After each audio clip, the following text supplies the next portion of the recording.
C'est une approche qu'on propose pour des gens qui connaissent un petit peu déjà le vélo, qui ont déjà leurs premières sensations, mais qui veulent avoir avant tout un vélo confortable et surtout être performant, mais en gardant quand même une notion de confort.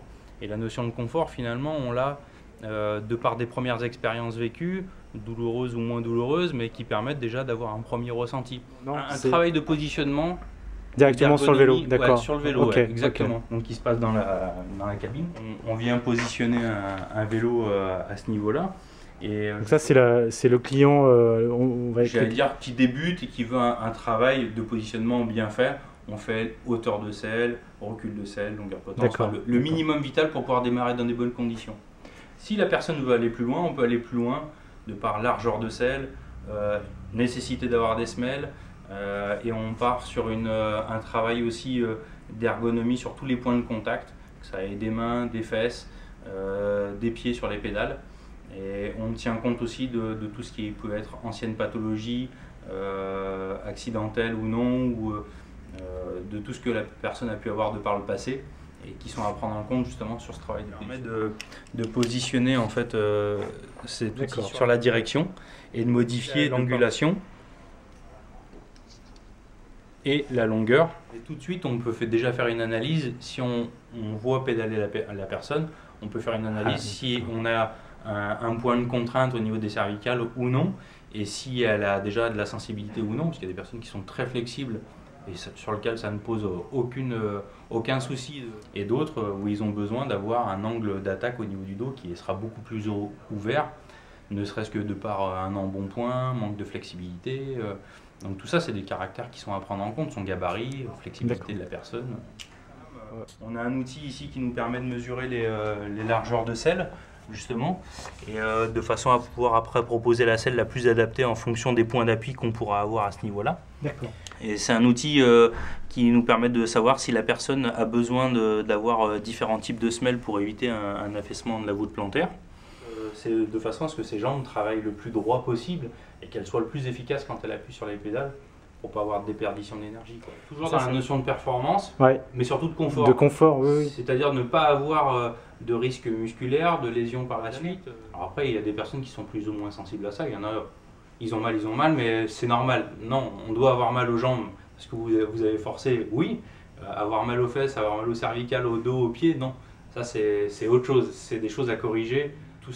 Toutes ces choses-là, je trouve que c'est important aussi de les avoir déjà vécues pour pouvoir en parler. 5 heures de vélo avec mal aux fesses, mal aux pieds ou mal au dos, ouais, on s'en souvient en général. Maintenant, on a fait un body geometry fit pour quelqu'un qui venait d'Annecy, sur son VTT, sur son vélo de route, donc c'est un protocole qui est assez long parce que ça a pris un peu plus de 3h30.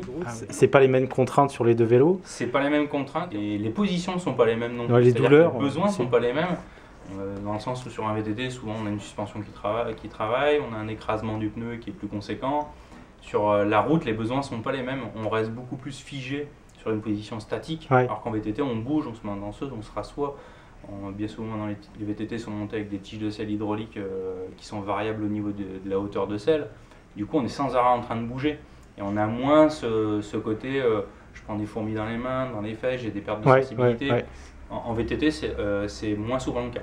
En route, il peut se passer quasiment 30 minutes sans qu'on bouge autre chose que les jambes, et c'est vrai que bien souvent c'est là que ça peut venir, notamment au niveau des cervicales où on vient appliquer des contraintes qui sont souvent assez complexes, et c'est ce qu'on sollicite quasiment le plus, puisque pour faire une lecture de terrain au niveau de la route, bien souvent on relève la tête et c'est ce qui nous fait avoir une contrainte à ce niveau-là.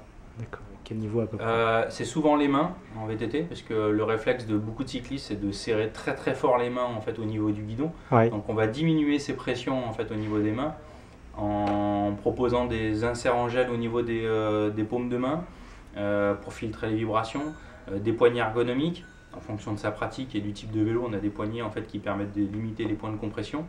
Et puis sur route, ça sera éventuellement des inserts en gel qu'on vient placer sous la guidoline pour filtrer aussi les vibrations, qui permettent d'avoir moins de pression et de limiter les vibrations au niveau des points de contact. Et ça c'est des gants usages multiples. Multiples, route, VTT, doigt long, doigt court. plein de couleurs de proposer. Et tous ces articles-là sont avec un petit logo Body Geometry. Ça, c'est un produit Specialized, ouais, tout à fait. Ouais. Mais il n'y a pas besoin de passer par un Body Geometry pour avoir une paire de gants comme ça. Hein. Ah bon? Ce qui est selle, poignet, guidoline, avec des tailles de selle différentes, des tailles de semelle, des produits phares chez Specialized en produits Body Geometry, ces poignées ergonomiques qui permettent de limiter la pression au niveau des points de contact, au niveau des poignets, de façon à ne pas avoir de fourmillement au niveau des poignets et des mains, justement, parce qu'on souvent on serre trop fort son guidon, donc là ça permet de diminuer la pression. Il est décliné en plein de couleurs pour plusieurs utilisations, hommes, femmes. Les modèles femmes ont des largeurs un petit peu plus courtes à ce niveau-là. Anodin, pour nous, c'est un investissement en temps, c'est des diplômes qu'il faut passer et qu'on ne donne pas comme ça. Ça reste des médecins qui les ont créés, ces brevets-là. C'est des médecins du sport et Specialized ne les donne pas comme ça parce que vous êtes revendeur Specialized. Nous, les premiers, avant d'y passer, on voulait un endroit dédié. Pas faire ça au milieu de deux vélos. On voulait un endroit dédié qui soit propre, agréable et surtout qu'on soit plusieurs à être formés. C'est une formation qui dure presque 3 jours et sur lequel il y a des mises à niveau tous les ans et qui nous permettent de bien mesurer si on est apte et si on en a bien fait pendant cette première année, le recul qu'on a. Et encore une fois, c'est pour tirer aussi une expérience de ce Body Geometry. Si quelqu'un qui en a fait que 3 pendant 1 an, il n'aura pas la même expérience que quelqu'un qui en a fait 50. Adrien, mes collaborateurs, moi qui s'en occupe le plus, il en est quasiment à une vingtaine sur les 3 premiers mois. Et je pense que rapidement, il sera amené à faire quasiment que ça toute la semaine. C'est des services qui ne sont pas inclus parce que j'allais dire c'est un temps qui est quand même passé. D'accord. C'est conséquent, c'est une demi-journée de travail pour un de mes collaborateurs, c'est un investissement pour le consommateur. Il faut qu'il ait envie d'y aller parce qu'il va aussi passer une demi-journée.